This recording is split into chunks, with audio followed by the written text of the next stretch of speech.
Hello সবাইকে, কেমন আছেন সবাই? আশা করি সবাই ভালো আছেন। আমার নাম ইমন। সো আজকের এই ভিডিওতে আমি বলবো যে কেন বাংলাদেশের ম্যাক্সিমাম মানুষ ডিজিটাল মার্কেটিং শিখেও ব্যর্থ হয় এবং তারা কাজ পায় না। দেখেন, 90% মানুষ যারা বাংলাদেশে ডিজিটাল মার্কেটিং শেখে তারা কিন্তু আসলে ভুলভাবে শেখে, কারণ তারা সব কিছু শেখার চেষ্টা করে এবং কোনো একটা পার্টিকুলার স্কিলে মাস্টারি অ্যাচিভ করে না। এটার যে দায়ভার সেটা শুধুমাত্র বাংলাদেশে যারা ফ্রিল্যান্সিং শিখতে চায় তাদেরও না, যারা বাংলাদেশে ফ্রিল্যান্সিং শেখাচ্ছে, যারা গুরু রয়েছে, গুরু সোকল গুরু, ডিজিটাল মার্কেটিং গুরু, তাদেরও।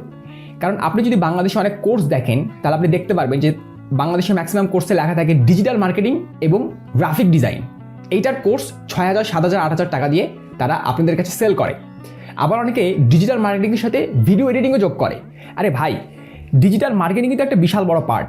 দেখেন, আপনি যদি আমি ফাইবারে যদি ঢুকি, ডিজিটাল মার্কেটিংয়ের মধ্যে দেখেন কতগুলো পার্ট রয়েছে। এসইও রয়েছে, সোশ্যাল মিডিয়া মার্কেটিং রয়েছে, ভিডিও মার্কেটিং রয়েছে, ই কমার্স মার্কেটিং রয়েছে, সার্চ ইঞ্জিন মার্কেটিং বলা হয়, এটা রয়েছে।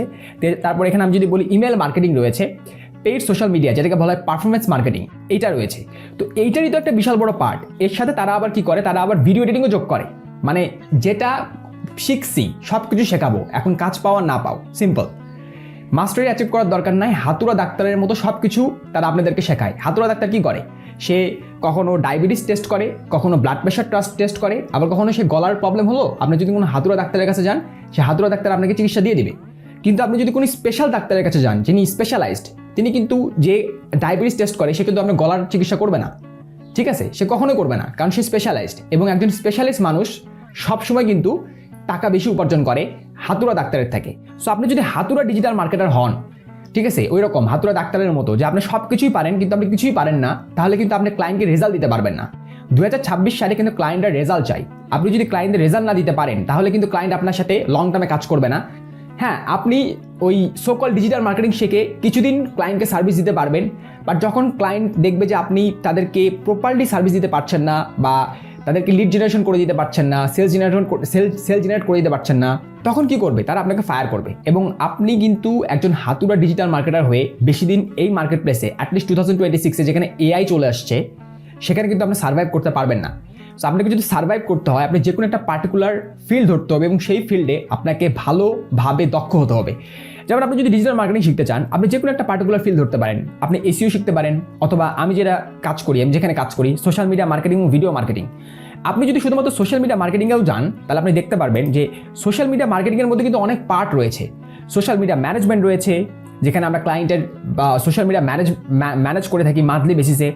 দেন পেইড সোশ্যাল মিডিয়া রয়েছে, যেখানে এই সোশ্যাল মিডিয়ার মাধ্যমে আমরা কী করি, যে ক্লায়েন্টকে লিড জেনারেশন করতে আমরা হেল্প করি as a social media marketing manager. Profile set up and integration, কীভাবে লিঙ্কডিন প্রোফাইল সেট আপ করতে হয়, এটাও কিন্তু অনেক কাজ রয়েছে। লিঙ্কডিন প্রোফাইল সেট আপের কিন্তু অনেক কাজ রয়েছে।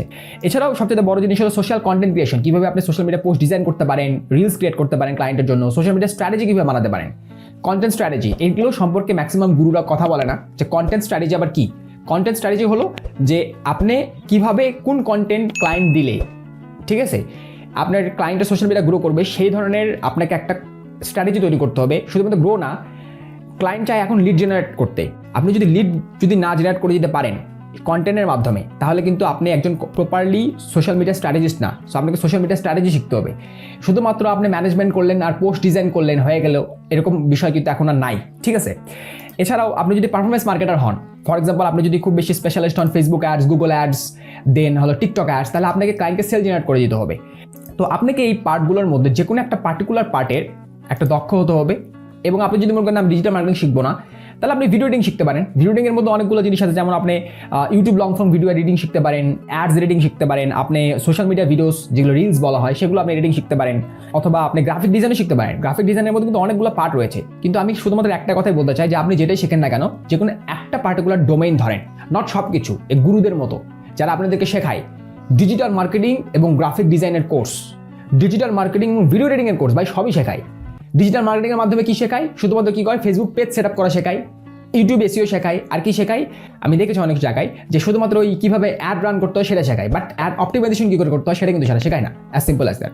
সো এটা যদি না পারেন, তাহলে ওই ধরনের ডিজিটাল মার্কেটার বা ওই ধরনের সোশ্যাল মিডিয়া মার্কেটার যেটাই হোক না কেন, ওসব হয়ে লাভ নাই। কারণ ওভাবে আপনি ক্লায়েন্টের সার্ভিস দিতে পারবেন না, আর যখন আপনি সার্ভিস দিতে পারবেন না তখন ক্লায়েন্ট আপনাকে ফায়ার করে দেবে এবং আপনি মার্কেট প্লেসে গ্রো করতে পারবেন না। কারণ মার্কেট প্লেসে যদি আপনি এইসব সার্ভিস দিয়ে থাকেন, তাহলে কি হবে, হয় আপনার অ্যাকাউন্ট ব্যান হবে, অনেকে বলে না ফাইবার অ্যাকাউন্ট চলে গেছে, ফাইবার অ্যাকাউন্ট এই কারণে চলে যায়, বট দেয় এই কারণে ফাইবার অ্যাকাউন্ট চলে যায়, আর আপনারও ফাইবার অ্যাকাউন্ট চলে যাবে। আর যারা অ্যাকচুয়ালি প্রপার সার্ভিস দেয় তাদের ফাইবার অ্যাকাউন্ট থাকে এবং আপওয়ার্ক অ্যাকাউন্টে থাকে। আমি নিজেও একজন আপওয়ার্কে টপ রেটেড ফ্রিল্যান্সার, অ্যান্ড আমরা ফাইবারে আমি লেভেল 2 সেলার হিসেবে কাজ করি।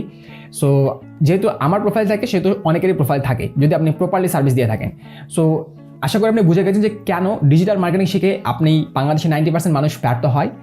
আমি এই চ্যানেলে বর্তমানে সোশ্যাল মিডিয়া মার্কেটিং এবং ভিডিও মার্কেটিং নিয়ে কথা বলবো বা বিভিন্ন ধরনের লেসন শেয়ার করবো। সো আপনি যদি সোশ্যাল মিডিয়া মার্কেটিং এবং ভিডিও মার্কেটিং শিখতে চান বা কন্টেন্ট মার্কেটিং শিখতে চান তাহলে আপনি এই চ্যানেলটাকে সাবস্ক্রাইব করতে পারেন। আর আপনি কোথা থেকে ভিডিওটা দেখছেন আর আপনি কি ধরনের গুরুর ফাঁদে পড়েছেন কিনা সেটাও আপনি কমেন্টে জানাবেন। অ্যান্ড আশা করি সবাই ভালো থাকবেন। আর আজকে এই পর্যন্তই, ধন্যবাদ।